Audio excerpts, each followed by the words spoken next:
Selamat sore pemirsa, demikian tadi berita pilihan iNews Sore bersama saya Reza Siregar. Informasi pertama, supir truk trailer yang terlibat kecelakaan beruntun di tol Cipularang ditetapkan sebagai tersangka. Polisi menilai supir truk berkendara secara tidak wajar dan tidak mematuhi rambu-rambu peringatan untuk mengantisipasi kecepatan serta jarak pengereman.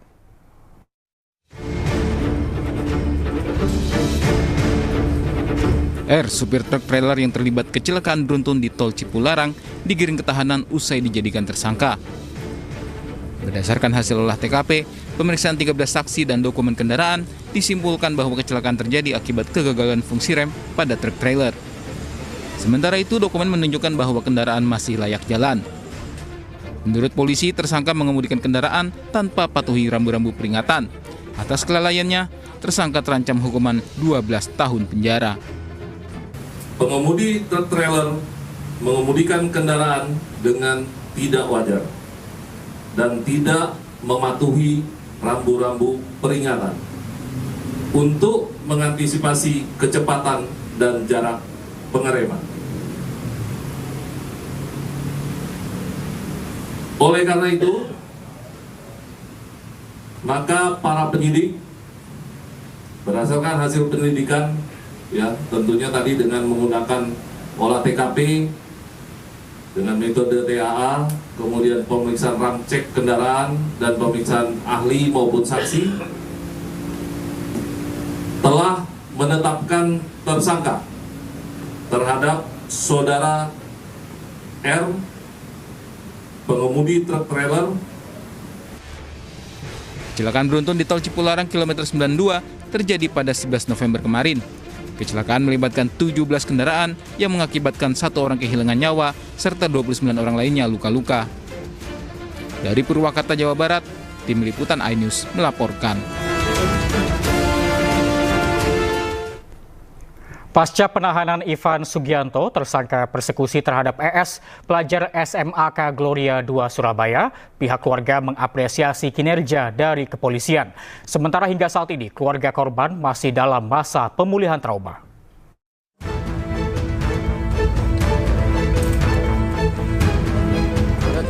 Pasca penahanan Ivan Sugianto, tersangka kasus perundungan terhadap ES, pelajar SMAK Gloria II Surabaya, pihak keluarga korban melalui kuasa hukumnya memberikan apresiasi terhadap kepolisian yang telah memberikan asistensi dalam penanganan kasus persekusi terhadap anak. Begitu pula dengan aktivis HAM dan perlindungan anak serta berbagai pihak yang telah mengawal kasus premanisme ini yang diharapkan terus mengawal hingga vonis di pengadilan. Pasca penahanan, pihak keluarga berharap polisi bekerja secara serius dalam menangani kasus perundungan dan aksi premanisme terhadap anak di bawah umur ini. Terkait dengan kondisi korban dan keluarga korban, dapat saya sampaikan bahwa pada saat ini masih dalam tahap pemulihan.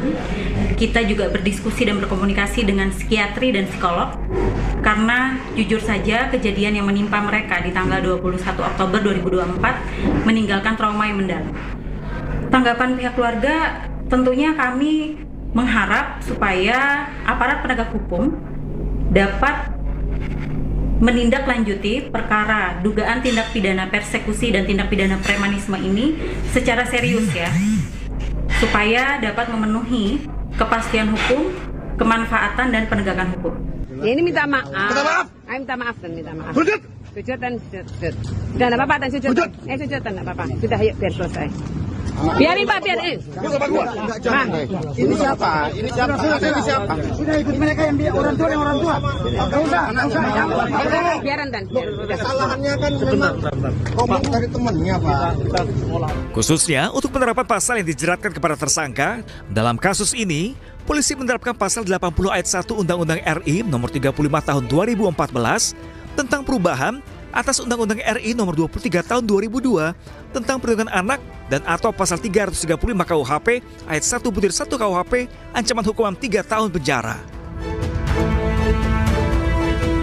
Dengan ancaman hukuman di bawah 5 tahun, nantinya akan ada potensi jika tersangka tidak ditahan. Melalui kuasa hukumnya, pihak keluarga korban berharap agar pasal yang dikenakan lebih didalami.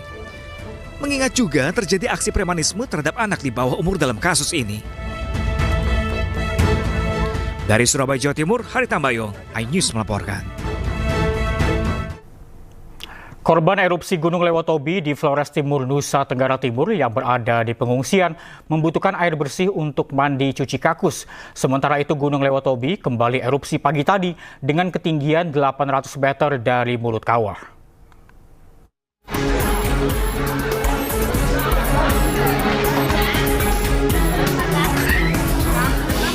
Dua pekan erupsi Gunung Lewotobi di Flores Timur, Nusa Tenggara Timur, 12.000 warga saat ini mengungsi di 6 titik pengungsian.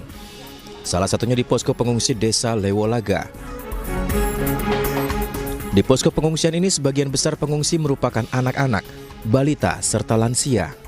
Pengungsi berharap ada perhatian khusus terhadap mereka. Pasalnya para pengungsi tidur mengandalkan kasur yang dibagikan pemerintah dan sangat membutuhkan air bersih. Selain itu, anak-anak sekolah juga membutuhkan alat tulis. Hingga saat ini pengungsi yang berada di 6 titik pengungsi berjumlah 12.575 jiwa. Sini.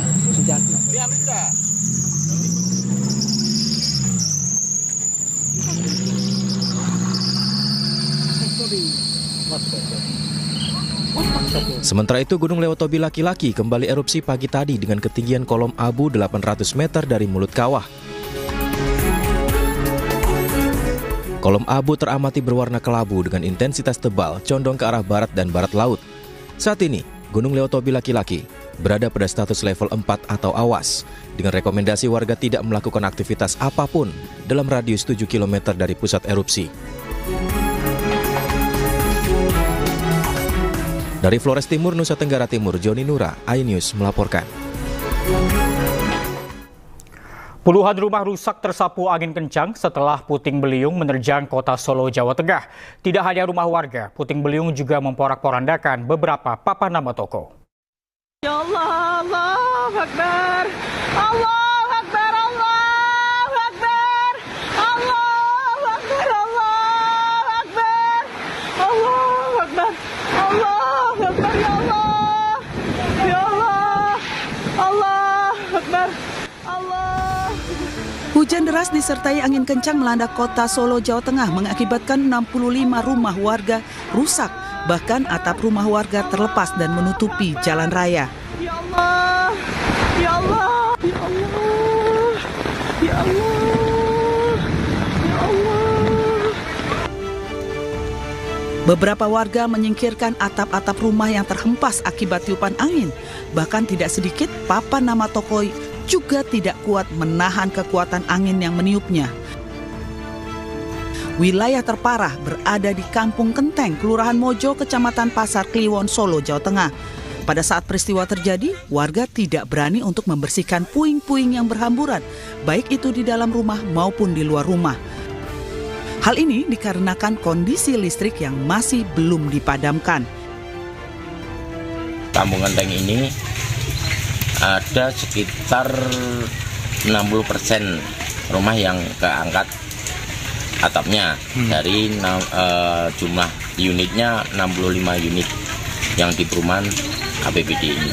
Kalau tingkat kerusakannya hampir 80%, Mas, karena begitu banyak ini parah semua, bisa dilihat fakta lapangannya gitu. Untuk saat ini kita menyikapinya, kita buat tempat darurat dulu sebelum ada pertolongan atau bantuan. Menyikapi bencana puting beliung, bersama-sama warga membuat tempat darurat untuk pengungsian sembari menunggu bantuan dari pemerintah guna menangani kejadian bencana puting beliung. Dari Solo, Jawa Tengah, Septiantoro, iNews melaporkan. Polisi meringkus seorang bandar judi online di sebuah hotel di kawasan Blok M, Kebayoran Baru, Jakarta Selatan. Saat diperiksa, tersangka mengaku mengelola ribuan situs judi daring dan menyetorkan uang puluhan juta rupiah ke oknum pegawai Kementerian Komdiji agar situs judi yang ia kelola tidak diblokir.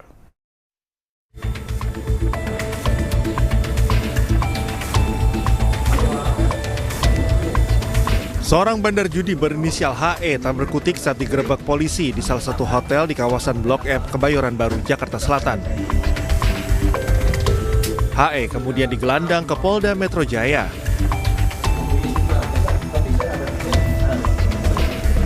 Setelah diperiksa, HE yang memiliki situs judi daring bernama Keris 123 ditetapkan sebagai tersangka.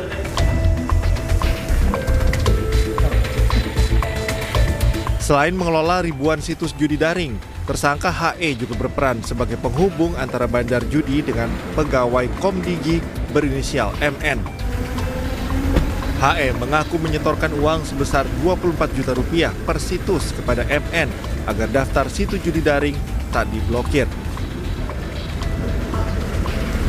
Hingga saat ini total ada 22 orang dibekuk polisi dalam kasus judi online di Kementerian Komdigi. Sebelumnya, Polda Metro Jaya telah menetapkan 18 tersangka, 11 diantaranya merupakan pegawai Kementerian Komunikasi dan Digital atau Komdigi. Dari Jakarta, Helmi Sajangbati, iNews melaporkan. Debat ketiga Pilkada Jakarta 2024 akan berlangsung malam ini. Ketiga pasangan calon gubernur dan wakil gubernur siap jalani debat pamungkas. Selengkapnya usai jeda, tetaplah bersama kami di iNews Sore.